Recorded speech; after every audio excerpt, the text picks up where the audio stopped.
Hello students, তোমাদের সবাইকে আমাদের চ্যানেলে ওয়েলকাম জানাই। দেখো, অলরেডি এবিটি টেস্ট পেপার থেকে আমি তোমাদের ফিজিক্যাল সায়েন্সের যেটা প্রথম সেট দেওয়া ছিল পেজ নাম্বার 32, সেটা থেকে আমরা বিভাগ ক, খ, গ এবং ঘ অর্থাৎ সম্পূর্ণ সেট তোমাদের গাণিতিক প্রশ্ন সহ সমস্ত সলিউশন প্রোভাইড করেছি এবং ম্যাম তোমাদের বেঙ্গলি যেটা ফার্স্ট সেট ছিল সেটা পুরো সলিউশন প্রোভাইড করেছেন। আজকে আমরা পেজ নাম্বার দেখো 38 পেজ নাম্বারে তোমাদের লাইফ সায়েন্সের যে সেটটা দেওয়া হয়েছে সেটা থেকে শুধুমাত্র বিভাগ ক বা খ নয়, বড় প্রশ্ন অর্থাৎ বিভাগ গ এবং ঘ সমস্ত পুরো সেটটারই কিন্তু আনসার প্রোভাইড করব। এবং বড় প্রশ্নের ক্ষেত্রে যেটা আমাদের মূল উদ্দেশ্য সেটা হচ্ছে, যেহেতু তোমাদের মার্কসটা লিমিটেড, 2 নম্বর প্রশ্ন হোক বা 5 নম্বর প্রশ্ন তোমরা যেন 2 বা 3 করে ভাগ করে দেওয়া থাকে, সেগুলো যেন ঠিকঠাক মানে প্রশ্নের যে লেন্থটা, আনসারের যে লেন্থটা সেটা যেন ঠিকঠাক থাকে, ঠিকমতো তোমরা যেন লিখতে পারো, সেরকম ভাবেই আমরা আনসারগুলো প্রোভাইড করব। আনসার প্রোভাইড করার ক্ষেত্রে রায় মার্টিন হতে পারে, প্রান্তিক হতে পারে, ছায়া বা তোমাদের যেটা সাঁতরা পাবলিকেশনের টেক্সট বুক, সেগুলো আমি সাহায্য নেব এবং সেখান থেকে তোমাদের আনসারগুলো প্রোভাইড করব। তাই আজকের ক্লাসটা তোমরা অবশ্যই শেষ পর্যন্ত মনোযোগ সহকারে দেখতে থাকো, তাহলে তোমাদের পুরো সেট সবগুলো সাবজেক্টে তোমরা পুরো সেট পেয়ে যাবে। আজকে আমরা লাইফ সায়েন্সের সম্পূর্ণ সেটের আনসার প্রোভাইড করছি। এরপর বাকি যে সাবজেক্টগুলো আছে সেগুলোর ক্লাস শুরু হয়ে যাবে এবং সেখানেও কিন্তু তোমরা সমস্ত সাবজেক্টেরই সম্পূর্ণ সেটের আনসারগুলো পেয়ে যাবে। তোমরা আজকের ক্লাসটা অবশ্যই শেষ পর্যন্ত দেখতে থাকো। দেখো, জীবন বিজ্ঞানের মধ্যে প্রথম যে সেটটা দেওয়া হয়েছে তার পেজ নাম্বার হচ্ছে 38। তোমরা 38 ওপেন করো। এখানে দেখো 38 এ পেজ নাম্বারে আমাদের প্রথমে এমসিকিউ দেওয়া হয়েছে। তোমাদের আগেও আমরা ফিজিক্যাল সায়েন্সের ক্লাসে বলেছিলাম যে এমসিকিউ এর ক্ষেত্রে অনেক সময় আনসার ভুল দেওয়া থাকে। আগের বছরেও আমরা দেখেছিলাম যে কিছু কিছু ক্ষেত্রে আনসার ভুল থাকে, তোমরা কিন্তু অবশ্যই সেগুলো মিলিয়ে নেবে। দেখো, প্রথমে প্রশ্ন হচ্ছে যে নিচের কোনটি উদ্দীপকের বৈশিষ্ট্য নয়। এখানে দেখো অপশন সিটা রাইট আনসার হবে, তার কারণ উদ্দীপক অভ্যন্তরীণ হতে পারে, আবার কিছু কিছু উদ্দীপক হয় যেগুলো হচ্ছে বাহ্যিক উদ্দীপক। তাহলে এখানে বলেছে শুধুমাত্র বাইরের পরিবেশে উৎপন্ন হয়, তাহলে এটা কিন্তু সঠিক নয়। এরপরে 2 নাম্বার দেখো, মানবদেহে মেনিনজিসের যেটা ভূমিকা সেটা হচ্ছে সুষুম্না কাণ্ডকে সংক্রমণ থেকে রক্ষা করা। এরপরে দেখো নেক্সট 1.3, আমাদের 1.2 হলো 1.2 হওয়ার পর 1.3, নিচের বক্তব্যগুলি পড়ে সঠিক বিকল্পটি নির্বাচন করো। ফিমার, টিবিয়া ও প্যাটেলার অস্থিসন্ধি হলো বল ও সকেট সন্ধি। তারপর দেখো হাড়ের ক্ষয়জনিত ঘর্ষণজনিত ক্ষয় রোধ করে সাইনোভিয়াল তরল, এটা ঠিক আছে। বি অপশনটা ঠিক আছে। বাইসেপ সংলগ্ন অস্থি দুটির কৌণিক দূরত্ব বৃদ্ধি করে, এটা অস্থি দুটির কৌণিক দূরত্ব কমায়। ট্রাইসেপটা কি করে? কৌণিক দূরত্ব বাড়ায়। আর অর্ধবৃত্তাকার নালী ভারসাম্য রক্ষায় সহায়ক, 3টে অর্ধবৃত্তাকার নালী থেকে যেটা কিন্তু ভারসাম্য রক্ষা করতে সাহায্য করে। অর্থাৎ এখানে এই যে অপশনটা আছে সেটাও কিন্তু ঠিক। তাহলে বি এবং ডি 2 নাম্বার এবং 4 নাম্বার অপশন ঠিক। এখানে দেখো 2 এবং 4 সেটা কিন্তু কোনো অপশন নেই, এখানে সব আলাদা আলাদা অপশন দেওয়া হয়েছে। প্রশ্নটা কিছুটা ভুল বলে আমার মনে হয়, তার কারণ দেখো হাড়ের ঘর্ষণ কমাতে সাহায্য করে সাইনোভিয়াল তরল, আবার অর্ধবৃত্তাকার নালী তোমরা ক্লাস 9এও পড়েছো, কানের মধ্যে থাকে, যেটা কি করে? ভারসাম্য রক্ষা করতে সাহায্য করে। অর্থাৎ বি এবং ডি বা 2 ও 4 এই দুটো অপশন রাইট হওয়ার কথা। এরপর দেখো তোমরা কিন্তু অবশ্যই কমেন্ট সেকশনে জানাবে যেটা কি হওয়া উচিত। এরপর দেখো 1.4, যে নিউক্লিওটাইডটি ডিএনএ এর উপাদান নয় সেটি হলো, দেখো এখানে সুগার ফসফেট তো থাকে, কিন্তু এখানে ইউরাসিল কিন্তু আরএনএ এর মধ্যে থাকে, ডিএনএ এর মধ্যে থায়ামিন থাকে, তার মানে অপশন সিটা হবে ভুল। এরপরে সঠিক ক্রমটি নির্বাচন করো। এখানে রেণুধর উদ্ভিদ থেকে রেণু তৈরি হয়, তারপর প্রোথ্যালাস, তারপর জাইগোট তৈরি হয়। নেক্সট 1.6, বেম তন্তু বিহীন কোষ বিভাজন পরিলক্ষিত হয়, মানে বেম তন্তু গঠিত হয় না, সেটা হচ্ছে ইস্টে যখন বংশবিস্তার হয়। নিচে কোন বৈশিষ্ট্যটি সংকর মানে এখানে বিষম সংকরের কথা বলা হয়েছে। হেটেরোজাইগাস মানে একটা ক্যাপিটাল অ্যালিল এবং একটা স্মল থাকবে, তাহলে সমসংস্থ ক্রোমোজোমে একটি চরিত্রের জন্য দুটি পৃথক অ্যালিল, হয়তো ক্যাপিটাল টি স্মল টি, তাহলে সেটা হচ্ছে সংকর প্রকৃতির জীব। এরপরে 1.8, স্বাভাবিক হিমোফিলিয়া বাহক মহিলার সঙ্গে স্বাভাবিক পুরুষের বিবাহ হলে প্রথম অপত্য বংশে হিমোফিলিয়া আক্রান্ত পুত্র সন্তানের সংখ্যা হবে। আমরা এখানে বলেছে যে হিমোফিলিয়া বাহক মহিলা মানে এখানে x capital H x small H, যেহেতু ক্যাপিটাল এইচ মানে স্বাভাবিক আর স্মল এইচ মানে আক্রান্ত, তাহলে বাহক বলেছে, তাহলে একটা ক্যাপিটাল এইচ একটা স্মল এইচ থাকবে। পুরুষদের ক্ষেত্রে একটা এক্স ক্রোমোজোম একটা ওয়াই ক্রোমোজোম, পুরুষটা স্বাভাবিক তাই জন্য একটা এক্স ক্রোমোজোমে এইচই থাকবে, ক্যাপিটাল এইচ থাকবে। যদি পুরুষের স্মল এইচ করো তাহলে সেটা কি হয়ে যাবে? আক্রান্ত হয়ে যায়। এবার দেখো এটার সঙ্গে এটা যদি ক্রস ঘটায় তাহলে এক্স ক্যাপিটাল এইচ হয়ে গেল। এটার সঙ্গে যদি ওয়াই এর ঘটায় তাহলে এক্স ক্যাপিটাল এইচ ওয়াই হলো।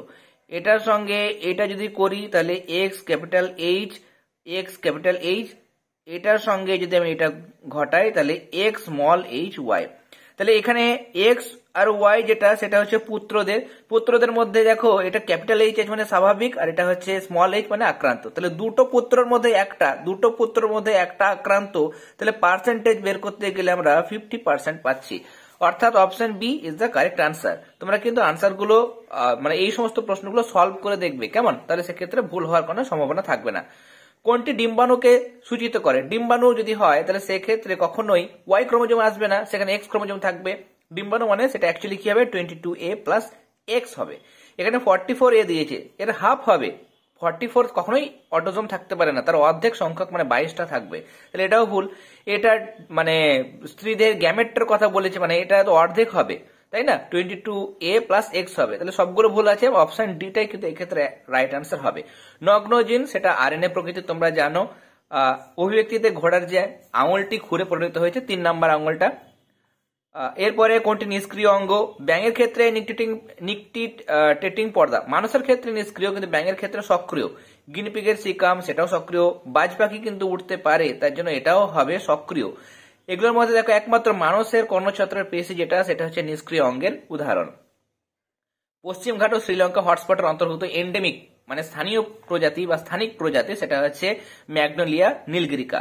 প্রাকৃতিক সম্পদের অতি ব্যবহারের ফলে বিলুপ্ত হয়েছে সর্পগন্ধা। এটা কিন্তু ভীষণ ইম্পর্টেন্ট কোশ্চেন, প্রত্যেক বছর টেস্ট পেপারে কিন্তু এই প্রশ্নটা অনেকবার আমরা দেখে থাকি। ব্ল্যাকফুট ডিজিজ কোন দূষণে ঘটে? সেটা জল দূষণের জন্য ঘটে।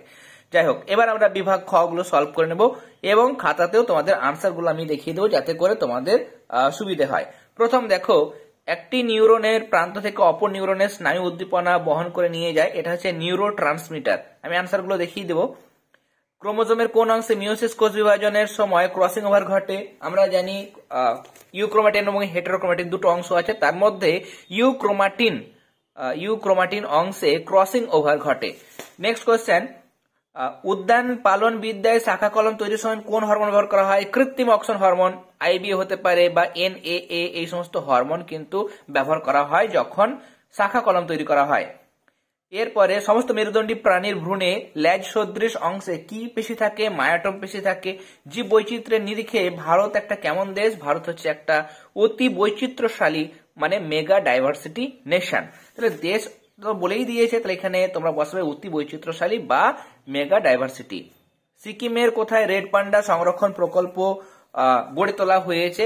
দুটো নাম আছে, একটা হচ্ছে কাঞ্চনজঙ্ঘা বায়োস্ফিয়ার রিজার্ভ, এটাও লিখতে পারো, বা ছায়ার টেক্সট বুকের মধ্যে দেখবে নামটা দেওয়া হয়েছে বার্সি রেডোডেন্ড্রন অভয়ারণ্য, এটাও তোমরা লিখতে পারো। এরপরে দেখো আমরা সত্য মিথ্যাগুলো দেখে নেব। প্রথমে দিয়েছে সঠিক বিবর্ধনযুক্ত উত্তল লেন্সের চশমা ব্যবহার করে মায়োপিয়া দূর করা যায়। মায়োপিয়া দূর করতে গেলে অবতল লেন্স দরকার, উত্তল নয়, তাহলে এটা ভুল। হিস্টোন প্রোটিনগুলি ক্ষারীয় প্রকৃতির হয়, এটা ঠিক। মনে রাখবে হিস্টোন প্রোটিন মানে সেটা বেশ ক্ষারীয় প্রকৃতির, নন হিস্টোন মানে সেটা আম্লিক প্রকৃতির। এরপরে একজোড়া প্রকরণযুক্ত প্রচ্ছন্ন জিন মানুষের ক্ষেত্রে সংযুক্ত কানের লতি বৈশিষ্ট্য নিয়ন্ত্রণ করে। অবশ্যই একজোড়া মানে কি দরকার এখানে? একজোড়া আমাদের প্রকরণযুক্ত প্রচ্ছন্ন জিন দরকার, তবে সেক্ষেত্রে সংযুক্ত কানের লতি লক্ষ্য করা যায়। কোন জীবের চারিত্রিক বৈশিষ্ট্যের বাহ্যিক প্রকাশকে জিনোটাইপ নয় ফিনোটাইপ বলা হয়, তার মানে এটা হচ্ছে ভুল, আমি ক্রস দিয়েছি। তোমরা সত্য মিথ্যা এরকম ভাবে লিখবে। এরপরে 2.41 আচ্ছা 2.11 এর ক্ষেত্রে ডারউইনের তত্ত্ব অনুযায়ী জিরাফের গলা লম্বা হওয়ার কারণ প্রাকৃতিক নির্বাচন, এটা কিন্তু ঠিক। আর মিথজীবী ব্যাকটেরিয়া রাইজোবিয়াম শস্য উদ্ভিদের মূলে বাস করে নাইট্রোজেন সংবন্ধনে সাহায্য করে, এটা কিন্তু ভুল। তোমাদের মনে হবে যে স্যার এটা তো ঠিকই আছে, রাইজোবিয়াম বলেছে নাইট্রোজেন ফিক্সেশনে সাহায্য করে, কিন্তু এখানে দেখো শস্য উদ্ভিদ বলেছে, শস্য উদ্ভিদের ক্ষেত্রে কিন্তু নয়। সিম্বি গোত্রীয় উদ্ভিদের ক্ষেত্রে রাইজোবিয়াম ওই সমস্ত গাছের মূলের অর্বুদে, যেমন ডাল, সিম, এই সমস্ত গাছের অর্বুদে বসবাস করে মিথজীবী ব্যাকটেরিয়া। কেমন? তাহলে এটা ভুল। স্তম্ভটা মিলিয়ে দিয়েছি। এখানে দেখো স্নায়ু উদ্দীপনা প্রেরণে অক্ষম, এখানে তোমরা সোয়ান কোষ করবে, তার কারণ মায়োলিনেটেড যেটা স্নায়ু সেটা কিন্তু ইলেকট্রিক ইম্পালস বা স্নায়ু উদ্দীপনা দ্রুত পরিবহন করতে পারে, কেমন, মায়োলিনেটেড যেটা স্নায়ু। আর নন মায়োলিনেটেড স্নায়ু বা নন মেডুলেটেড যেগুলো স্নায়ু সেগুলোতেও কিন্তু মানে যেগুলো উদ্দীপনা সেগুলো পরিবাহিত হয়, কিন্তু ধীরে ধীরে পরিবাহিত হয়। যাই হোক, এখানে মায়োলিনেটেড স্নায়ুটা কিন্তু হবে না, তাহলে এখানে অ্যাকচুয়াল আনসার হবে সোয়ান কোষ। এরপর দেখো, উড্ডয়নে গতি নিয়ন্ত্রণ করে, এটা হবে তোমাদের রেক্ট্রিসেস, মানে পায়রার পিছন দিকে যে লেজের দিকে যে পালকগুলো থাকে সেগুলো। মাইক্রোটিউবিউল উদ্ভিদের ক্ষেত্রে বেমতন্তু গঠন করে যখন কোষ বিভাজন ঘটে। প্রোটোনোপিয়া, এটা হচ্ছে দেখো ক্রোমোজোম সংযোজিত শারীরবৃত্তীয় শুষ্ক মৃত্তিকা, এটা হচ্ছে নিউমেটোফোর শ্বাসমূল লক্ষ্য করা যায়। ডিডিটি যেটা কি করে, বায়োম্যাগনিফিকেশন মানে জীব বিবর্ধনে এটা কিন্তু ভূমিকা গ্রহণ করে। 2.19 এর আনসার গুলো দেখে নেব। দেখো, এখানে প্রথম প্রশ্ন হচ্ছে, একটি চারা গাছকে খোলা জায়গায় রাখলে কিছুদিন পর চারা গাছের কাণ্ডটি জানলার দিকে বেঁকে গেছে। এখানে এই প্রকার চলনে কোন হরমোনের প্রভাব লক্ষ্য করা যায়? এখানে তোমরা আনসারে লিখবে অক্সিন। কেমন, অক্সিন হরমোনের প্রভাব লক্ষ্য করা যায়। নেক্সট, এখানে আমাদের সম্পর্ক বসাতে বলেছে, একটা সম্পর্ক দিয়েছে অনুপাত সমানুপাত। হরমোন যদি অন্তঃক্ষরা গ্রন্থির উদাহরণ হয় তাহলে বহিঃক্ষরা গ্রন্থি তোমরা লালা লিখতে পারো, বা প্রথম দিকে দেখো এখানে লিখতে একটু অসুবিধা হচ্ছে, উৎসেচক আমি লিখলাম। কেমন, বহিঃক্ষরা গ্রন্থি যে কোনো একটা, মানে সেখান থেকে কি খরিত হয়, অন্তঃক্ষরা থেকে হরমোন খরিত হয়, বহিঃক্ষরা থেকে লালা বা উৎসেচক খরিত হয়। এরপরে, কোষের বার্ধক্যের জন্য দায়ী ক্রোমোজোম অংশটির নাম। এখানে আমাদের নামটা লিখতে হবে টেলোমিয়ার। কেমন, এখানে আমি তোমাদের খাতাতে দেখিয়ে দেব টেলোমিয়ার। 2.22, এখানে তিনটে একটা বিষয়ের অন্তর্গত, হ্রাস বিভাজন, মিওসিস, ক্রসিং ওভার প্রজাতির ক্রোমোজোম। বাকি তিনটে দেখো মিওসিসের অন্তর্গত, তাহলে মিওসিস। এরপরে, কোন ধরনের পরাগযোগ সম্পন্ন করার জন্য মেন্ডেল ইমাসকুলেশন পদ্ধতি সাহায্য নিয়েছিলেন? ইমাসকুলেশনের ক্ষেত্রে মানে পুংকেশরটাকে অপসারিত করে তাকে স্ত্রী ফুলে পরিণত করা হয়, উভলিঙ্গ ফুলকে স্ত্রী ফুলে পরিণত করা হয়। এটা হচ্ছে ইতর পরাগযোগ। আমি শুধুমাত্র ইতর কথাটা লিখে দিলাম। কেমন, ইতর পরাগযোগ। আমি একবার তোমাদের দেখিয়ে দিচ্ছি, এই যে প্রথম দিকে প্রশ্নগুলোর আনসারটা তোমাদের দেখিয়ে দিলাম। এরপরে, মিলার ও উরের পরীক্ষায় একটি বড় ফ্লাস্কে 3টি গ্যাস 2:1 অনুপাতে নেওয়া হয়েছিল। গ্যাসগুলো কি কি ছিল? গ্যাসগুলো ছিল দেখো মিথেন, অ্যামোনিয়া এবং হাইড্রোজেন। পরপরই লিখবে, যেহেতু অনুপাত বলেছে, মিথেন 2 ভাগ, অ্যামোনিয়া 2 ভাগ, হাইড্রোজেন 1 ভাগ নেওয়া হয়েছিল, এটা মনে রাখবে। এরপর দেখো, এখানে বিসদৃশ কোনটা, বোটানিক্যাল গার্ডেনটা এখানে আলাদা হয়ে যাবে। এক্সিট সংরক্ষণের উদাহরণ এটা আলাদা। এরপরে, সুন্দরবনে ম্যানগ্রোভ অরণ্য ধ্বংসের ফলে উপকূলের কি কি অসুবিধা হবে বলে তুমি মনে করো? আমি আনসারটা লিখে দিয়েছি, তোমরা লিখবে যে ম্যানগ্রোভ অরণ্য ধ্বংসের ফলে আয়লা, আমফান, সাইক্লোনের মতো প্রাকৃতিক দুর্যোগ দেখা যাবে। তাছাড়া সমুদ্র জলতলের উচ্চতা বৃদ্ধি, মাটির লবণের পরিমাণ বৃদ্ধি হবে, বিভিন্ন জীব প্রজাতির সম্ভাবনা বাড়বে। এতটুকু লিখবে, এর থেকে বেশি লেখা সম্ভব নয়, তার কারণ এটা 1 নম্বরের প্রশ্ন। তোমরা অবশ্যই যারা এখনো পর্যন্ত চ্যানেলটি সাবস্ক্রাইব করনি তারা সাবস্ক্রাইব করে নিও। অলরেডি ফিজিক্যাল সায়েন্সের আমরা একটা সেট কমপ্লিট করে দিয়েছি, সেখানে সম্পূর্ণ সেট বিভাগ ক থেকে বিভাগ ঘ পর্যন্ত সমস্ত প্রশ্নের আনসার, গাণিতিক প্রশ্ন সহ আমরা সলভ করে দিয়েছি। সেগুলো তোমরা দেখতে থাকো, এবং খুব শীঘ্রই বাকি যে সাবজেক্টগুলো আছে সেগুলোর সলিউশন প্রোভাইড করব। ম্যাম অলরেডি তোমাদের বেঙ্গলির ক্লাস এবিটিএ টেস্ট পেপার থেকে শুরু করে দিয়েছেন। যাদের প্রশ্নের আনসার খুঁজতে অসুবিধা হচ্ছে, যাদের কাছে সমস্ত বুকগুলো নেই, তোমরা অবশ্যই এই ভিডিও ডেসক্রিপশন বক্সের মধ্যে আমাদের টেলিগ্রাম গ্রুপে লিঙ্ক পেয়ে যাবে, সেখানে যুক্ত হয়ে যাবে, এবং টেলিগ্রাম গ্রুপে তোমাদের যাদের যে সমস্যা সেটা তোমরা কিন্তু সেখানে ডিসকাস করতে পারো। এবার দেখো, আমরা বিভাগ গ সলভ করে নেব। প্রথম প্রশ্ন, মানবদেহের কোথায় কোথায় ইস্ট্রোজেন এবং প্রোজেস্টেরন হরমোন উৎপন্ন হয় তা উল্লেখ করো। এটা লিখবে যে ইস্ট্রোজেন প্রথমে দেখো, ডিম্বাশয়ের পরিণত ডিম্বথলি যেটাকে কি বলা হয়, গ্রাফিয়ান ফলিকল, এখান থেকে ইস্ট্রোজেন খরিত হয়। আর প্রোজেস্টেরন ডিম্বাশয় পিত গ্রন্থি যেটাকে বলা হয় কর্পাস লুটিয়াম, সেখান থেকে প্রোজেস্টেরন হরমোন খরিত হয়। নেক্সট কোশ্চেন, মানবদেহে শর্করার সঠিক মাত্রা নিয়ন্ত্রণে ইনসুলিন ও গ্লুকাগন হরমোনের বিপরীত ভূমিকা আলোচনা করো। 1 নম্বর দিলে তোমরা লিখবে যে ইনসুলিন রক্তে শর্করার পরিমাণ হ্রাস করে, মানে শর্করার পরিমাণ কমায়, আর গ্লুকাগন রক্তে শর্করার পরিমাণ বাড়ায়। এই কারণে ইনসুলিন ও গ্লুকাগনকে বিপরীতধর্মী হরমোন বলা হয়। 2 নম্বর ক্ষেত্রে তোমরা এরকম ভাবে লিখতে পারো, দেখো রক্তে শর্করার স্বাভাবিক পরিমাণ হচ্ছে 100 সিসি রক্তে 80 থেকে 120 মিলিগ্রাম কি থাকে, সুগার থাকে। রক্তে শর্করার পরিমাণ স্বাভাবিক রাখতে ইনসুলিন ও গ্লুকাগন নামক হরমোন দুটি গুরুত্বপূর্ণ ভূমিকা পালন করে। যেমন রক্ত শর্করা হ্রাস, রক্তে শর্করার পরিমাণ বেড়ে গেলে ইনসুলিন রক্তের অতিরিক্ত গ্লুকোজকে গ্লাইকোজেনে পরিণত করে। তাহলে গ্লুকোজ থেকে গ্লাইকোজেন তৈরি হচ্ছে, তাহলে সেটা হচ্ছে জেনেসিস। যেহেতু গ্লাইকোজেন তৈরি হচ্ছে তার জন্য প্রসেসটার নাম হচ্ছে গ্লাইকোজেনেসিস। এই পদ্ধতিতে পেশি যকৃতে গ্লাইকোজেন হিসাবে গ্লুকোজটাকে জমা করে। এইভাবে রক্তের শর্করাটাকে কমায়। 2 নাম্বার, গ্লুকাগন কিভাবে রক্ত শর্করার পরিমাণটাকে বাড়ায়। দেখো, রক্তের শর্করার পরিমাণ কমে গেলে গ্লুকাগন পেশি এবং যকৃতে এই যে গ্লাইকোজেনটা জমা ছিল সেটাকে এবার ভেঙে দেবে। লাইসিস মানে ভেঙে দেওয়া। তাই গ্লাইকোজেনোলাইসিস প্রক্রিয়ায় ভেঙে দিয়ে রক্তস্রোতে সেই গ্লুকোজটাকে পাঠায়, ফলে শর্করার পরিমাণ স্বাভাবিক থাকে। তাহলে এই আনসারটা তোমরা লিখবে। নেক্সট কোশ্চেনে চলে যাব। দেখো, অ্যাকুয়াস হিউমার এবং ভিট্রিয়াস হিউমারের পার্থক্য নিরূপণ করো। আমি এখানে দুটো পার্থক্য তোমাদের দেখাচ্ছি। অ্যাকুয়াস হিউমার তোমরা বিষয় লিখবে, আমি তাড়াতাড়ি করেছি, তোমরা সুন্দর করে ছক করে লিখবে। দেখো, বিষয় অবস্থানের ভিত্তিতে পার্থক্য। অ্যাকুয়াস হিউমার প্রথম দিকে থাকে লেন্স এবং কর্নিয়ার মাঝে, ভিট্রিয়াস হিউমার থাকে লেন্স এবং রেটিনার মাঝখানে। প্রকৃতি, অ্যাকুয়াস হিউমার প্লাজমা সদৃশ লিখতে পারো, বা শুধু এইটা মানে এই জায়গাটা লিখতে পারো যে স্বচ্ছ জলীয় তরল। ভিট্রিয়াস হিউমার হচ্ছে জেলের মতো সান্দ্র তরল। এরপরে নেক্সট কোশ্চেন দেখো, তুমি ওয়াংখেড়ে স্টেডিয়ামে বসে বিরাট কোহলি 6 মারতে দেখলে, এক্ষেত্রে তোমার চোখের উপযোজনটি শব্দচিত্রের মাধ্যমে ব্যাখ্যা করো। এরকম প্রশ্ন কিন্তু দিয়ে থাকে। দূরের বস্তু দেখার জন্য আমাদের উপযোজন কিরকম হয় সেটাই তোমাদের লিখতে হবে। প্রথম হচ্ছে সিলিয়ারি পেশি সম্পূর্ণ স্বাভাবিক বা বিশ্রাম অবস্থা, সেখান থেকে তীর চিহ্ন দিয়ে লেন্সের বক্রতা হ্রাস, লেন্সের বক্রতা কমে যাবে। লেন্সের পুরুত্ব হ্রাস, মানে লেন্সটা পাতলা হবে। এরপরে লেন্সের ফোকাস দৈর্ঘ্য বৃদ্ধি, তারপরে রেটিনায় প্রতিবিম্ব গঠন বা রেটিনায় বলের প্রতিবিম্ব গঠন, এরকম ভাবে লেখা যায়। নেক্সট দেখো, পুনরুৎপাদনের ক্ষেত্রে মাইটোসিস কোষ বিভাজনের ভূমিকা কি? লিখবে তোমরা, অনেক সময় একটি জীবের সমগ্র অঙ্গ বিনষ্ট হলে মাইটোসিস কোষ বিভাজন দ্বারা তার পুনরুৎপাদন ঘটে, একে পুনরুৎপাদন বলে। পুনরুৎপত্তি ঘটে মানে পুনরায় উৎপত্তি ঘটে, এটাকে বলছে পুনরুৎপাদন। যেমন চিংড়ি, কাঁকড়া ইত্যাদি কবচী প্রাণীদের পদ মানে তাদের পা, তারা মাছ, স্টারফিশে যেটা বাহু প্রভৃতি কোনো কারণে ক্ষতিগ্রস্ত হলে মাইটোসিস পদ্ধতিতে পুনরুৎপাদিত হয়। এই পদ্ধতিকে অটোটমি বলা হয়। এতটা তোমরা লিখবে। নেক্সট কোশ্চেন, কোরকোদ্গম পদ্ধতিতে বংশ বিস্তারকারী দুটি জীবের নাম। এটা তোমরা জানো, তোমাদের যে কোনো টেক্সট বুক থেকে লিখতে পারো। কোরকোদ্গমে উদাহরণ দেবে ইস্ট এবং হাইড্রা, এই দুটি প্রাণী কোরকোদ্গম বা বার্ডিং পদ্ধতিতে বংশ বিস্তার করে। এরপরে গ্যামেট উৎপাদন ও অপত্য যৌনর প্রকৃতি, এই দুটি বিষয়ের ভিত্তিতে যৌন জনন ও অযৌন জননের পার্থক্য লেখো। গ্যামেট উৎপাদনের ভিত্তিতে দেখো তোমাদের পয়েন্ট লিখতে হবে 2 নম্বর এবং 4 নম্বর।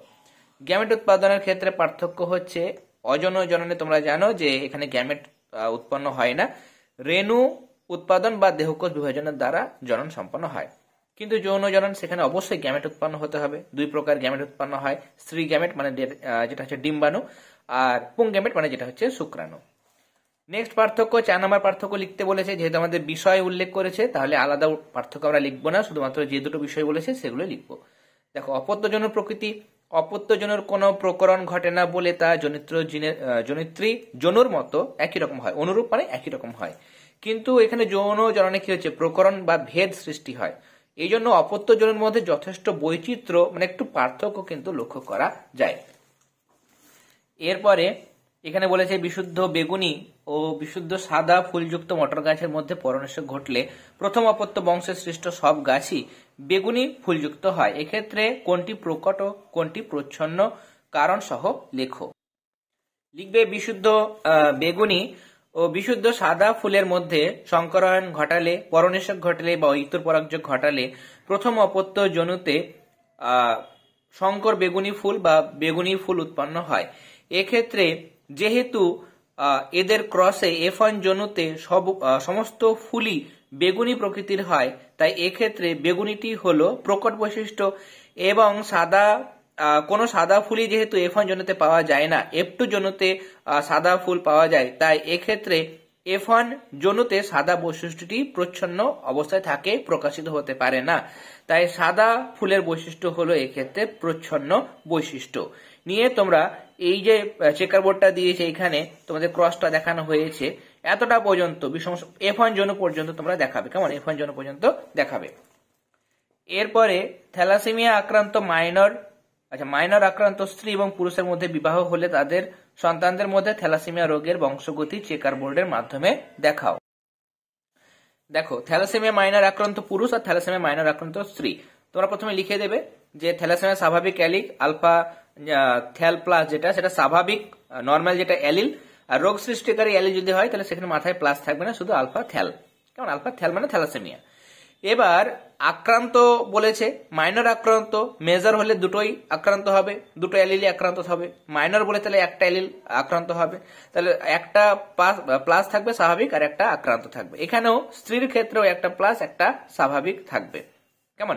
একটা প্লাস মানে স্বাভাবিক আর নিচেটা আক্রান্ত, তাহলে দুটোই মাইনর হয়ে গেল। এবার এখানে গ্যামেট কি হচ্ছে, এখানে একটা আলফা থ্যাল প্লাস আর একটা আলফা থ্যাল, দুটো গ্যামেট তৈরি হচ্ছে, তাই না? দুটো গ্যামেট তৈরি হচ্ছে।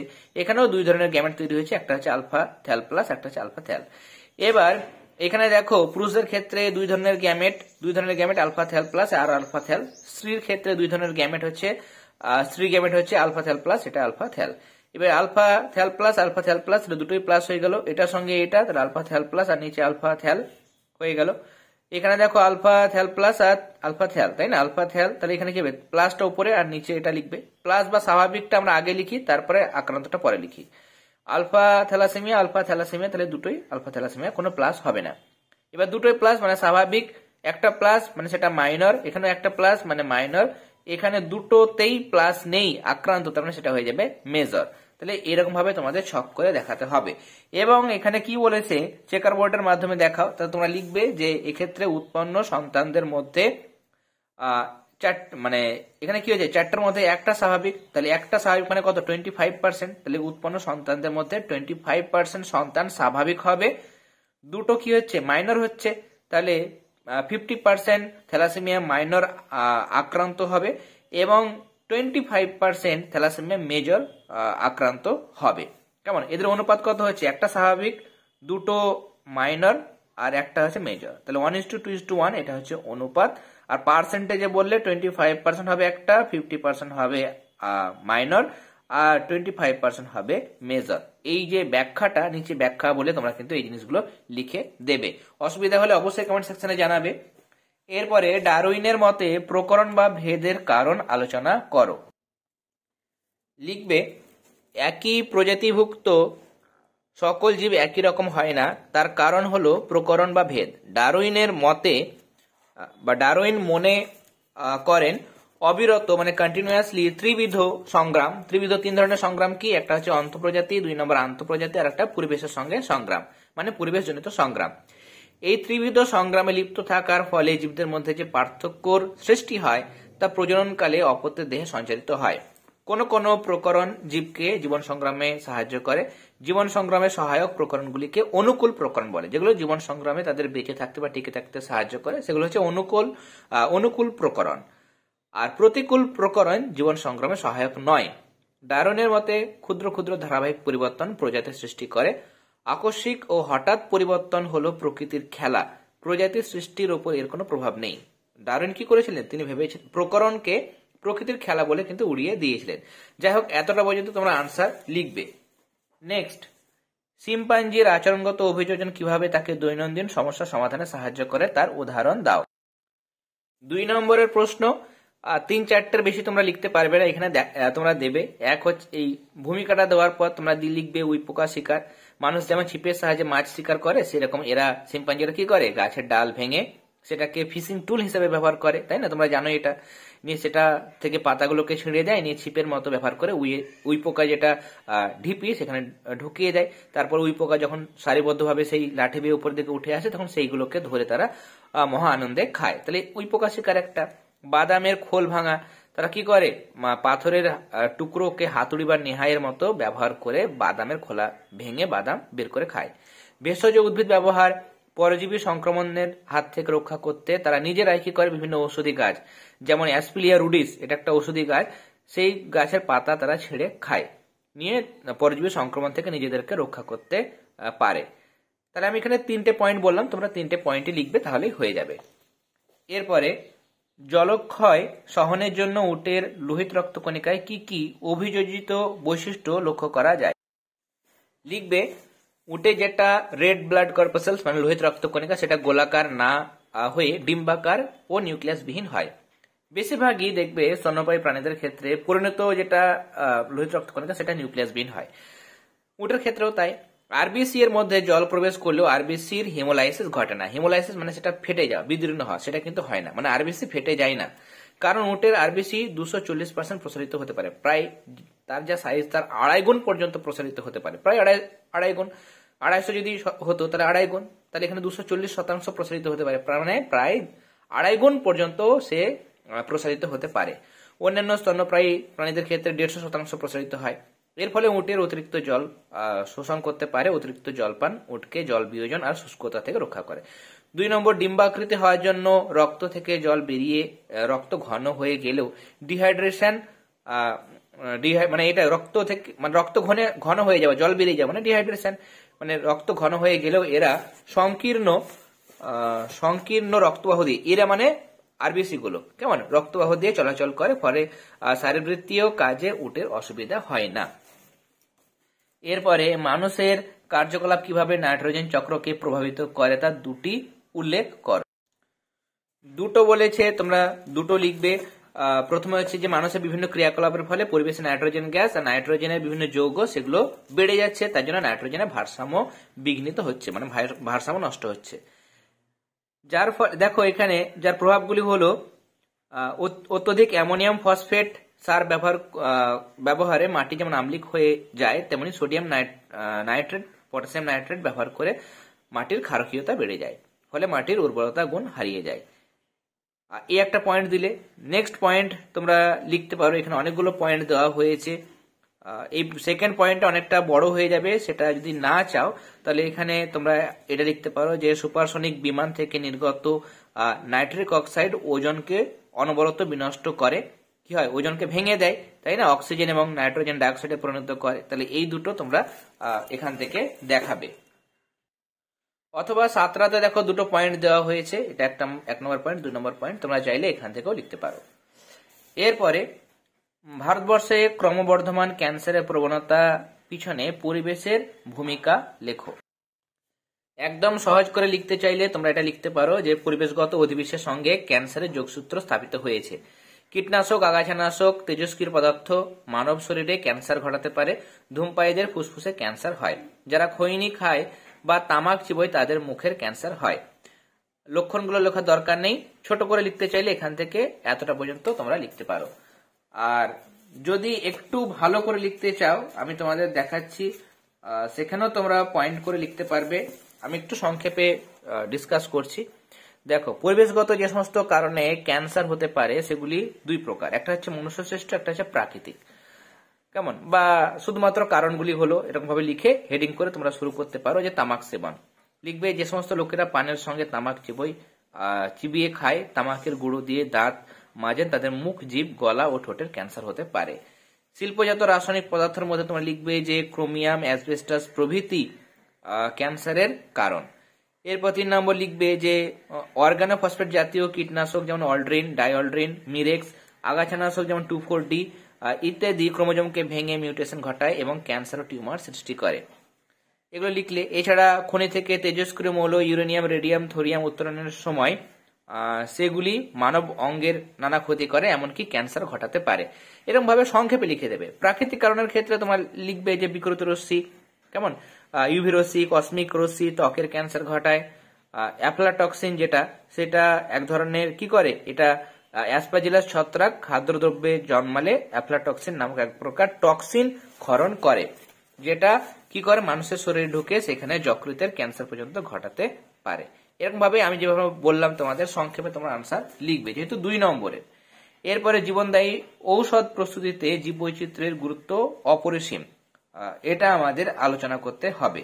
এটা আমি ছায়া থেকে দেখাচ্ছি, ছায়া থেকে তোমাদের দেখাবো। দেখো, ওষুধের ক্ষেত্রে লিখবে চিকিৎসায় ব্যবহৃত বহু ওষুধ হলো জীবজাত, মানে জীব থেকে আমরা পাই। সিনকোনা গাছের ছাল থেকে কুইনাইন, যেটা ম্যালেরিয়ার ওষুধ। সর্পগন্ধা থেকে তোমরা জানো রেসারপিন পাওয়া যায়, যেটা হাই ব্লাড প্রেসারের ঔষধ। ধুতরা ফলের বীজ থেকে হাঁপানির ওষুধ তৈরি হয়। তুলসী, কালমেঘ, নিম প্রভৃতি ভেষজ উদ্ভিদ থেকে ওষুধ তৈরি হয়। পেনিসিলিয়াম সহ অন্যান্য উপকারী ছত্রাক ব্যাকটেরিয়া এবং বিভিন্ন প্রাণীজ উপাদান ও ওষুধ প্রস্তুতিতে ব্যবহার করা হয়। নেক্সট, বিভিন্ন রাজ্যে বন্যপ্রাণী সংরক্ষণে বন দপ্তরকে করা জেএফএম এর সক্রিয় ভূমিকা আলোচনা করো। জেএফএম এর ভূমিকা তোমরা এখানে লিখবে যে বিভিন্ন রাজ্যে বন্যপ্রাণী সংরক্ষণে রাজ্য বন দপ্তরকে সক্রিয় সহযোগিতা করে জেএফএম মানে জয়েন্ট ফরেস্ট ম্যানেজমেন্ট কমিটি। 2 নম্বর, বনে চোরা শিকারের ঘটনা তাৎক্ষণিক মানে বন দপ্তরকে জানানোর কাজ করে জেএফএম কমিটি। 3 নম্বর, দাবানল বেআইনি পশুচারণ বনভূমি বিনাশের প্রচেষ্টা বেআইনি খনন কার্য রোধে প্রাথমিকভাবে বন দপ্তরকে তা জানানো ও সংশ্লিষ্ট কাজে বন দপ্তরের সঙ্গে জেএফএম কমিটি কাজ করে থাকে। এরপরে সিংহ সংরক্ষণে সফল একটি প্রকল্পের নাম ও অবস্থিতি মানে কোথায় অবস্থান সেটা উল্লেখ করতে হবে। এটা তোমরা গুজরাটে যেটা দেওয়া আছে সেটারই নাম লিখবে। গুজরাটের ক্ষেত্রে তোমরা জানো কোথায় অবস্থিত, লিখবে পশ্চিম গুজরাটে অবস্থিত এবং নামটা হচ্ছে গির অরণ্য। এরপরে আমরা বিভাগ ঘয়ের প্রশ্নগুলো আনসার দেখে নেব। প্রথমে দেখো 4.1, এখানে আমাদের অক্ষিগোলকের চিত্র অঙ্কন করতে হবে এবং এখানে যে যে জিনিসগুলো বলেছে সেগুলো তোমরা চিহ্নিত করবে। আমি সাতরা থেকে ছবিটা দেখাচ্ছি, সাতরাতে ভালো করে ছবিটা দেওয়া হয়েছে। সাতরার ক্ষেত্রে দেখো এই যে তোমরা এই চিত্রটা দেখাবে, সবগুলো নামকরণ করতে পারো বা যেগুলো তোমাদের মেনলি বলেছে কর্নিয়া বলেছে এটা হচ্ছে লেন্স সেটা তোমরা দেখাবে, রেটিনা ভেতরে যেটা লেয়ার সেটা দেখাবে এবং পিতবিন্দু এই অংশটা হচ্ছে পিতবিন্দু। কেমন, এটা একদম সোজাসুজি হবে, ঠিকঠাক করে সাইন্টিফিক্যালি তোমরা অঙ্কন করবে। অথবা দিয়ে আরো একটা চিত্র দিয়েছে সেটা হচ্ছে তোমাদের এটাও কিন্তু এবছর মাধ্যমিকের জন্য ভীষণ ইম্পর্টেন্ট, সেটা হচ্ছে অ্যানাফেজ দশা। অ্যানাফেজ দশার চিত্র তোমরা অঙ্কন করবে। আমি সাতরা থেকেই দেখাচ্ছি চিত্র। অ্যানাফেজ দশার ক্ষেত্রে তোমরা এই যে অ্যানাফেজ দশার এই যে চিত্র আছে সেটা তোমরা অঙ্কন করে দেখাবে। কেমন, বা আমি আরো একটা জায়গা থেকে দেখাচ্ছি। দেখো এখানে আমাদের কি কি বলেছে, সেন্ট্রোমিয়ার, অপত্য ক্রোমোজোম, ক্রোমাজোনাল বেমতন্তু, ইন্টারজোনাল বেমতন্তু। এই যে দেখো সবগুলো দেওয়া হয়েছে, অপত্য ক্রোমোজোম কোনগুলো, ইন্টারজোনাল তন্তু কোনগুলো, এগুলো হচ্ছে ক্রোমাজোমাল তন্তু এবং এই যে যেখানে যুক্ত হয়ে আছে গোল গোল জায়গাগুলো এই পয়েন্টগুলো হচ্ছে সেন্ট্রোমিয়ার। সেটা তোমরা দেখাবে, একটা উদ্ভিদ কোষ এবং একটা প্রাণী কোষ। তোমাদের পরীক্ষায় যদি কিছু না বলে দেয় তাহলে উদ্ভিদ ও প্রাণী দুটি কোষে অঙ্কন করতে হবে, আর যদি প্রশ্নে বলে দেয় যে প্রাণী কোষের ক্ষেত্রে অ্যানাফেজ দশার চিত্র অঙ্কন করে তাহলে প্রাণী দশারই অঙ্কন করবে, উদ্ভিদ বলে উদ্ভিদ অঙ্কন করবে। এরপর দেখো এখানে মাইটোসিস কোষ বিভাজনের কোন কোন পর্যায়ে কোনটা ঘটে। প্রথমে বলেছে দেখো আমাদের যে ক্রোমোজোমের বেম সংযুক্তি এটা মেটাফেজ দশায় ঘটে, তাহলে প্রথমটা ঘটে মেটাফেজ দশায়। সেন্ট্রোমিয়ারের বিভাজন এটা অ্যানাফেজ দশায় ঘটে। কেমন, অ্যানাফেজ দশায় ঘটে। তোমরা কি করবে, পয়েন্ট করে লিখবে, ক্রোমোজোমের বেম সংযুক্তি হাইপেন দিয়ে মেটাফেজ দশা, সেন্ট্রোমিয়ারের বিভাজন হাইপেন দিয়ে অ্যানাফেজ দশা। নিউক্লিওলাসের পুনরাবির্ভাব মানে পুনরায় আবির্ভাব ঘটে, প্রোফেজে হারিয়ে যায় আর টেলোফেজ দশা আবার ফিরে আসে, তাহলে এটা হচ্ছে টেলোফেজ। ক্লাসটি ভালো লেগে থাকলে অবশ্যই ক্লাসটিতে লাইক দেবে, তার কারণ তোমাদের জন্য দেখো একদম সম্পূর্ণ লাইফ সায়েন্সের পুরো সেট আমরা সলিউশন প্রোভাইড করছি এবং যথেষ্ট সময় সাপেক্ষ একটা ক্লাস, তাই না, অলরেডি অনেকক্ষণ হয়ে গেছে এবং এটা প্রিপারেশন করতে আনসারগুলো বের করতেও কিন্তু অনেকটা সময় লেগেছে। তাই অবশ্যই এই প্রচেষ্টাকে সমর্থন করার জন্য তোমরা ক্লাসটিতে অবশ্যই লাইক দেবে এবং তোমাদের ফ্রেন্ড সার্কেলের মধ্যে ক্লাসটি শেয়ার করবে। দেখো এখানে আরো একটা দিয়েছে যে উদ্ভিদের সাইটোকাইনেসিস এবং প্রাণীর সাইটোকাইনেসিসের পার্থক্য। কিরকম পার্থক্য, পদ্ধতিগতভাবে মানে এদের পদ্ধতিতে মানে কি পার্থক্য আছে সেটাই তোমাকে এখানে মেনশন করতে হবে। আমি তোমাদের সাতরা থেকে দেখাবো। দেখো তোমাদের কাছে যে টেক্সট বুক আছে, সাতরা হতে পারে, ছায়া হতে পারে, প্রান্তিক হতে পারে, তোমরা সেখান থেকে করতে পারো। কেমন, এই যে পার্থক্য লিখবে, সাইটোকাইনেসিস পার্থক্য মানে 2 নম্বর পার্থক্যটাই লিখতে হবে। এইখানে যে সেল প্লেট মানে কোষ পাত গঠনের মাধ্যমে সাইটোকাইনেসিস সম্পন্ন হয়, টেলোফেজ দশায় অপত্য নিউক্লিয়াস দ্বয়ের মাঝখানে ফ্র্যাগমোপ্লাস্ট সৃষ্টি হয় যা থেকে সেল প্লেট গঠিত হয়, ফলে সাইটোপ্লাজম দুভাগে বিভক্ত হয়ে যায়। আর প্রাণী কোষের ক্ষেত্রে ক্লিভেজ মানে খাঁজ সৃষ্টির মাধ্যমে সাইটোকাইনেসিস ঘটে।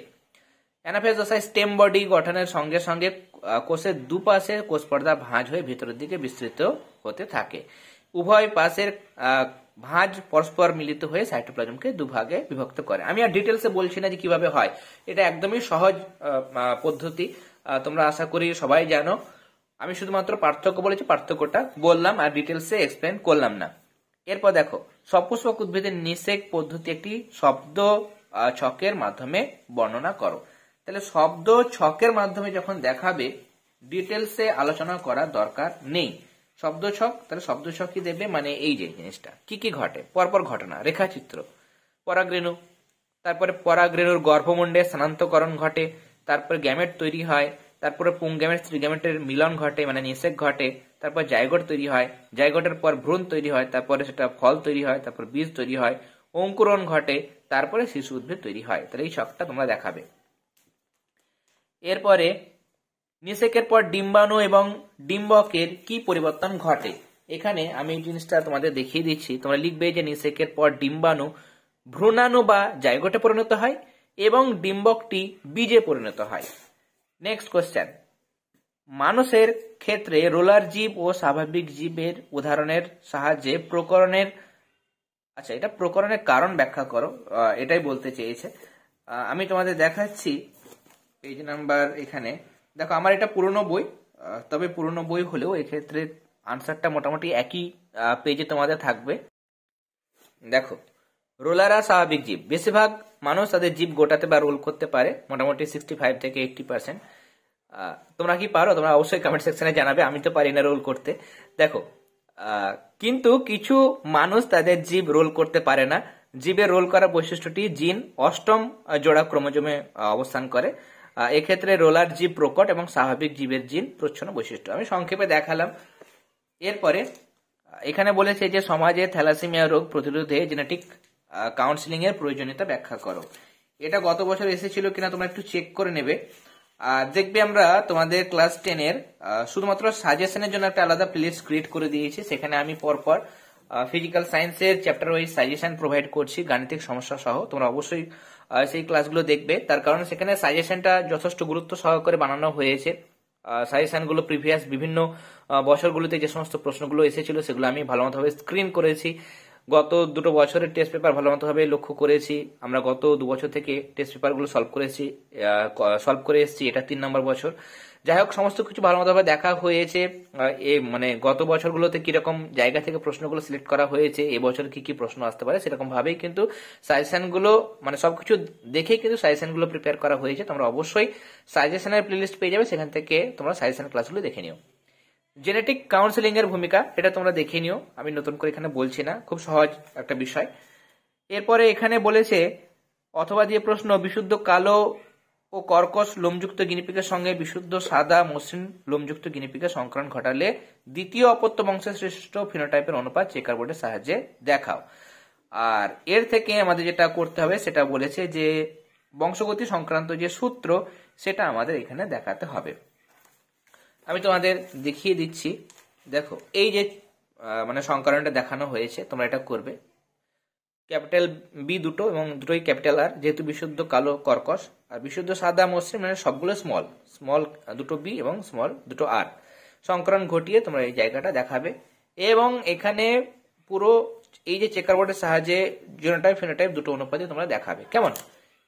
এবং এর সাথে সূত্র মানে দ্বিতীয়, মানে দ্বিসংখ্য জনন মানে 2 নম্বর সূত্র, স্বাধীন সঞ্চালনের সূত্র, 2022-এও এসেছিল মাধ্যমিকে। তাহলে এই যে সূত্রটা দেওয়া হয়েছে স্বাধীন সঞ্চালন সূত্র, এটা তোমরা দেখাবে, কেমন? Law of independent assortment. এরপরে নেক্সট 4.4 আমরা চলে যাব। 4.4-এ বলেছে দেখো কিভাবে সরল জীব থেকে জটিল জীবের উদ্ভব হয়েছে তা রেখাচিত্রের সাহায্যে বিবৃত করো। এটা দেখো, সরল জীব থেকে জটিল জীব কিভাবে সৃষ্টি হয়েছে, তাই না? এটা পেজ নাম্বার 97 একদম সংক্ষেপে মানে রেখাচিত্র সাহায্যে দেখাবে। পৃথিবী সৃষ্টি, তার থেকে জীবনের উৎপত্তি, এককোষী জীব, তারপরে সায়ানোব্যাকটেরিয়া, তাই না, সালোক সংশ্লেষে অংশগ্রহণকারী ব্যাকটেরিয়ার থেকে তাদের সাহায্যে অক্সিজেন পরিবেশে ত্যাগ হওয়া, তারপর বহুকোষী জীব। এরপরে শুরু হচ্ছে দেখো মাছের মতো মেরুদণ্ডী প্রাণীদের উৎপত্তি, তাদের বিবর্তন। আর ডাঙাতে কি হচ্ছে, প্রথমে বিরুৎ, তারপরে গুল্ম, তারপরে বৃক্ষ জাতীয় উদ্ভিদের সৃষ্টি হচ্ছে। পৃথিবীতে নতুন বাসস্থানের উদ্ভব হচ্ছে 4 মেরুদণ্ডী প্রাণী মানে উভচর প্রাণীদের সৃষ্টি হয়েছে, তারপর ডাঙায় ওঠা সরীসৃপ সৃষ্টি হয়েছে, তারপর সরীসৃপ থেকে দুটো ভাগ হয়ে যাচ্ছে, পক্ষী এবং স্তন্যপায়ী। এখানে আরো প্রশ্ন আছে যে বাষ্পমোচন রোধে ক্যাকটাসের পাতার অভিযোজনগত বৈশিষ্ট্য আলোচনা করো। এটা আমি দেখাচ্ছি, দেখো ক্যাকটাসের পাতার অভিযোজনগত বৈশিষ্ট্য। এটা হচ্ছে যে ক্যাকটাসের বিভিন্ন অভিযোজনের মধ্যে একটি উল্লেখযোগ্য হলো ফণিমনসা উদ্ভিদের পাতা কাঁটায় রূপান্তরিত হয়েছে ঊষর পরিবেশে বাষ্পমোচন হ্রাস করার জন্য এরূপ অভিযোজন। কোন কোন ক্যাকটাসের পাতা থাকলেও তা সংখ্যায় কম এবং আকারে ছোট। তাহলে দুটো বৈশিষ্ট্য লিখবে। এরপরে নেক্সট আমাদের প্রশ্ন অথবা দিয়ে ল্যামার্কের মতে অঙ্গের ব্যবহার ও অব্যবহার কিভাবে নতুন প্রজাতির উৎপত্তিতে ভূমিকা নেয় তা আলোচনা করো। আর স্কাউটদের মৌ নৃত্যের প্রকৃতির উপর নির্ভর করে কিভাবে ফ্রেজাররা খাদ্য উৎস চিহ্নিত করে তা লেখো।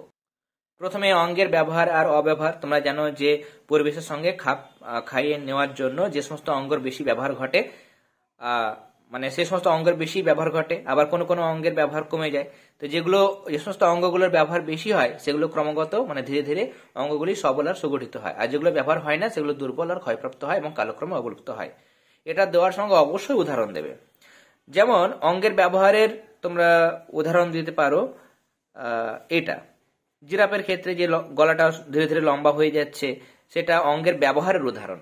আর অঙ্গের অব্যবহারের উদাহরণ হচ্ছে সাপেরটা দিতে পারো বা উট পাখিরটা দিতে পারো, তোমরা সাপেরটাই দেবে। কেমন? তাহলে অঙ্গের ব্যবহার এবং একটা অব্যবহার এই দুটো আলাদা আলাদা সেপারেট এক্সাম্পল দিয়ে কিন্তু তোমরা ব্যাখ্যা করবে। কেমন? তাহলে প্রথমে ওটা দেবে আর উদাহরণ দেবে, তাহলে কিন্তু হয়ে যাবে। এরপরে এই যে স্কাউটের যেটা আমাদের প্রশ্ন ছিল, স্কাউটের ক্ষেত্রে এটা সাঁতরা থেকে ছায়ার টেক্সট বুকে ভালো দেওয়া হয়েছে, ছায়া থেকে তোমরা লিখবে। দেখো এখানে তোমরা জানো যে মৌমাছিদের বার্তা আদান প্রদান অত্যন্ত উন্নত মানের প্রক্রিয়া। মূলত স্কাউট এটা একটা কর্মী মৌমাছি, তারা যখন খাদ্যের সন্ধান পায় তখন মৌমাছিকে প্রথমে ফিরে আসে এবং বিশেষ মহড়া প্রদর্শন করে, যেটাকে বলা হয় মৌ নৃত্য। এই নৃত্যের উপর ভিত্তি করে এই যে ফোরেজার নামক যে কর্মী মৌমাছি আছে, অন্যান্য মৌমাছি, তারা কিন্তু বিভিন্ন ধরনের তথ্য জানতে পারে। 3 ধরনের তথ্য জানতে পারে। একটা হচ্ছে যে মৌচাক থেকে খাদ্য উৎসের অভিমুখ কোন দিকে আছে, 2 নাম্বার খাদ্য উৎস কত দূরে আছে, আর খাদ্যের ঘ্রাণ, খাদ্যের গন্ধ কেমন। এবার 2 ধরনের নৃত্য ঘটায় এরা। 50 থেকে 75 মিটার মধ্যে যদি হয় তাহলে সেই ক্ষেত্রে ক্ষুদ্র চক্রাকার নৃত্য করে, সেটাকে রাউন্ড ডান্স বলা হয়। এটা তোমরা ডিটেলসে লিখবে। আর 75 থেকে 100 মিটার মধ্যে হলে সেটা ওয়াগল বা ওয়াগটেল নৃত্য হয়, ইংরেজি 8 অক্ষরের মতো নৃত্য। কেমন? এরকম ভাবে কিন্তু নৃত্যটা ঘটতে থাকে। কেমন? এটা হচ্ছে ওয়াগল নৃত্য। এটা জাস্ট লিখবে। কেমন? লুপ তৈরি এতটা করে। আর এই উপর নিচে আন্দোলিত হয় এবং সূর্যের সাপেক্ষে খাদ্যের অবস্থানের দিক অনুযায়ী তাদের নাচের অভিমুখ পরিবর্তিত হয়। স্কাউটদের নাচের প্রকৃতি থেকে ফোরেজাররা খাদ্যের উৎস কোন দিকে তা অনুধাবন করতে পারে। পুরোটাই তোমরা এখান থেকে লিখবে। এরপরে 4.5 জীবদেহ থেকে নাইট্রোজেন কিভাবে পরিবেশে ফিরে যায় তা আলোচনা করো। এটা আমি 7টা থেকে দেখাচ্ছি। জীবদেহ থেকে কিভাবে পরিবেশে নাইট্রোজেন ফিরে যায়, তাহলে এখানে তোমাদের একটা স্টেপ নয়, বেশ কয়েকটা স্টেপ দেখাতে হবে। এই যে জীবদেহ থেকে মাটিতে নাইট্রোজেনের পুনরায় প্রবেশ ঘটানো কিভাবে ঘটে, 3টে পদ্ধতির মাধ্যমে। অ্যামোনিফিকেশনে ঘটে, তারপর নাইট্রোফিকেশন, তারপরে পরিবেশে ফিরে যাওয়ার কথা বলেছে, তার জন্য ডিনাইট্রোফিকেশন স্টেপটাও তোমাদের অবশ্যই দেখাতে হবে। তোমরা এখান থেকে শুরু করবে। অ্যামোনিফিকেশনে কিভাবে মৃত জীবদেহ উদ্ভিদ বা প্রাণী হতে পারে, সেটা অ্যামোনিফাইং ব্যাকটেরিয়া দ্বারা কিভাবে অ্যামোনিয়াতে পরিণত হয়, সংক্ষেপে লিখবে, একটা করে এক্সাম্পল দেবে। ব্যাসিলাস মাইকোয়েডিসের উদাহরণ দিলে এবং উদাহরণটা তোমরা দেবে এখানে কিভাবে কি পরিবর্তন ঘটে। তারপরে যে অ্যামোনিয়া তৈরি হলো সেটা নাইট্রিফিকেশনের 2টো ধাপ তোমরা জানো। প্রথম ধাপে নাইট্রাইট আর দ্বিতীয় ধাপে নাইট্রেট উৎপন্ন হয়। এখানে নাইট্রোসোমোনাস সাহায্য করে, এখানে নাইট্রোব্যাক্টর সাহায্য করে। এরপরে লাস্ট স্টেপে যে নাইট্রেট তৈরি হলো সেটাকে ডিনাইট্রোফাইং ব্যাকটেরিয়া যেমন সিউডোমোনাস সেটা কি করে, নাইট্রোজেন পরিণত করে এবং পরিবেশে ফিরিয়ে দেয়। সংক্ষেপে নিজের ভাষায় লেখার চেষ্টা করবে এতটা পর্যন্ত। এরপরে জীবাশ্ম জ্বালানি দহনে ও আবর্জনা পচনের ফলে সৃষ্ট গ্রিনহাউস গ্যাসগুলির নাম। কি কি গ্রিনহাউস গ্যাস হয়? নাইট্রাস অক্সাইড, N2O, তারপর তৈরি হয় তোমার CO, carbon monoxide, carbon dioxide, এবং জীবদেহ পচনের ফলে আবর্জনা পচনের ফলে মিথেন তৈরি হয়, মানে CH4। অথবা যে প্রশ্ন শব্দ দূষণের ফলে মানুষ ও অন্যান্য প্রাণীতে সৃষ্ট একটি করে ক্ষতিকর প্রভাব উল্লেখ করো। এটা আমি 121 পাতা থেকে দেখাচ্ছি। প্রথমে দেখো, মানুষের ক্ষেত্রে লিখবে যে শ্রবণ যন্ত্রের ওপর প্রভাব। কান মানুষের শ্রবণ অঙ্গ এবং শ্রুতি যন্ত্র হলো শ্রবণ গ্রাহক। দীর্ঘদিন 100 ডেসিবেলের শব্দের মধ্যে বাস করলে বধিরতা দেখা যায়। 100 ডেসিবেলের শব্দের ফলে অন্তঃকরণের শ্রুতি যন্ত্র নষ্ট হয়। 160 ডেসিবেলের মাত্রা বিকট আওয়াজে কানের পর্দা ছিঁড়ে যায়। তাহলে মানুষের একটা প্রভাব তোমরা লিখলে, শ্রবণ যন্ত্রের উপর প্রভাব। অন্যান্য প্রাণীর ক্ষেত্রে তোমরা লিখবে যে মানুষ ছাড়া অন্যান্য প্রাণীরা জোর শব্দ সহ্য করতে পারে না। শব্দের আওয়াজ প্রাণীদের বিরক্তির কারণ হয়, এরা ভয় পায়, অন্য রকম আচরণ করে। কুকুর বিড়াল সামান্য পটকা শব্দ ভয় পায়, জোর আওয়াজে অনেক সময় এরা বধির হয়ে যায়। এরকম ভাবে লিখবে। এর সাথে প্রশ্ন আছে, জীববৈচিত্র্যের অর্থনৈতিক গুরুত্ব আলোচনা করো। অর্থনৈতিক গুরুত্বটা ছায়ার বইয়ে খুব সুন্দর করে দেওয়া আছে। কেমন? এটা হচ্ছে 4.5 ছায়ার বইয়ে তোমরা 124 পাতা বের করো। এই যে অর্থনৈতিক গুরুত্ব সংক্ষেপে লিখবে। কেমন? সবকিছু লেখা দরকার নেই, এখানে পয়েন্টগুলো দেবে। গৃহ সামগ্রী, আসবাবপত্র তৈরি, সংক্ষেপে নিজের ভাষায় কোন কোন গাছ ব্যবহার করা হয়। কাগজ প্রস্তুতি, কাগজের মণ্ড তৈরিতে কোন কোন গাছ ব্যবহার করা হয়, এখান থেকে শুরু করে এতটা তোমরা লিখবে। বেশি লেখা দরকার নাই, মণ্ড তৈরি হয় এটা। আঠা তৈরি উদাহরণ দেবে, রজন, মোম তৈরি, সিল্ক উৎপাদন, উল উৎপাদন, মুক্ত উৎপাদন। চেষ্টা করবে 3-4টে পয়েন্ট লেখার। তোমরা চাইলে এখানে দেখো, আমি তোমাদের দেখাচ্ছি। এই যে 4টে পয়েন্ট এখানে দেওয়া হয়েছে, এই 4টে পয়েন্ট তোমরা লিখবে। ব্লার হয়ে যাচ্ছে, আচ্ছা, এখানে এই 4টে পয়েন্ট তোমরা লিখবে, তাহলে কিন্তু হয়ে যাবে। এরপরে নেক্সট, আচ্ছা, আমাদের শেষ প্রশ্ন আমরা চলে এসেছি 4.6। এখানে দুটো প্রশ্ন আছে। প্রথম হচ্ছে সুন্দরবনের 3টে পরিবেশগত সমস্যা, মিষ্টি জলের সংকট, দূষণ, আর সমুদ্র জলের উষ্ণতা বৃদ্ধির ফলে দ্বীপভূমি নিমজ্জন। এই 3টে বিষয় আমাদের এক্সপ্লেন করতে হবে। আমরা 7টার পেজ ওপেন করব, 132 পাতা। আমি এটা এক্সপ্লেন করব না, একদম সহজ বিষয়, তোমরা গল্পের আকারে লিখবে। মিষ্টি জলের সংকটটা লিখবে, দূষণটা লিখবে, 5 নম্বর পয়েন্টটা লিখবে, আর এদিকে 7 নম্বর পয়েন্ট মানে দ্বীপভূমি নিমজ্জন। এই 3টে পয়েন্ট বলেছে, 3টে পয়েন্টে লিখবে। এরপরে দেখো, এখানে কোন স্থানকে জীববৈচিত্র্য হটস্পট ঘোষণার পিছনে যুক্তি দাও। মানে জীববৈচিত্র্য হটস্পট যে তুমি কাউকে বলবে, কোনো জায়গাটাকে বলবে বা নির্বাচন করবে, সেটা শর্ত কি কি হবে। এখানে বেশ কয়েকটা শর্ত আছে। জীবকুলের সংখ্যাধিক্য থাকতে হবে, অনেক জীব থাকতে হবে, উদ্ভিদ প্রাণী থাকতে হবে। উদ্ভিদ আর প্রাণীর বেশিরভাগগুলোকে এন্ডেমিক মানে স্থানিক প্রজাতি হতে হবে এবং বিপন্ন জীবের সংখ্যা বেশি হতে হবে। অঞ্চলের প্রতি প্রজাতির অধিক সংবেদনশীলতা থাকবে আর জিনগত বৈশিষ্ট্য অধিক সংখ্যায় থাকবে। এরপরে অথবা দিয়ে প্রশ্ন, মানুষের প্রবেশাধিকারের ভিত্তিতে বায়োস্ফিয়ার রিজার্ভকে ভাগ করো। এখানে ফুল স্টপ দেয়নি, এতটা পর্যন্ত একটা প্রশ্ন। কেমন? তাহলে প্রথম প্রশ্নের জন্য আমরা ছায়ার 130 পাতা ওপেন করব। এখানে দেখো, প্রবেশাধিকারের ভিত্তিতে 3টে অংশ ভাগ করা হয়। মাঝেরটা হচ্ছে কোর অঞ্চল, তারপর হচ্ছে বাফার অঞ্চল এবং এটা হচ্ছে ট্রানজিশন অঞ্চল। কিন্তু উল্লেখ করে দিতে হবে যে কি কি ঘটে। কোর অঞ্চল বা কেন্দ্রীয় অংশ, সেখানে মানুষের প্রবেশ আইন দ্বারা নিষিদ্ধ, কেউ প্রবেশ করতে পারবে না। বাফার অঞ্চল, মানুষের প্রবেশাধিকার নিয়ন্ত্রিত। কেমন? এরপরে লাস্ট হচ্ছে ট্রানজিশন অঞ্চল, সেখানে স্থানীয় মানে একদম লাস্টে যেটা ট্রানজিশন, সেখানে স্থানীয় বাসিন্দা এবং সংরক্ষণ কর্মীদের সমান প্রবেশ অধিকার আছে। তাহলে এগুলো কিন্তু তোমরা অবশ্যই উল্লেখ করে দেবে। এর সাথে ক্রায়ো সংরক্ষণ দ্বারা সংরক্ষিত হয় এমন 4টি উদ্ভিদ বা প্রাণী অংশের নাম লেখো। এটা 7টাতে সুন্দর করে দেওয়া হয়েছে।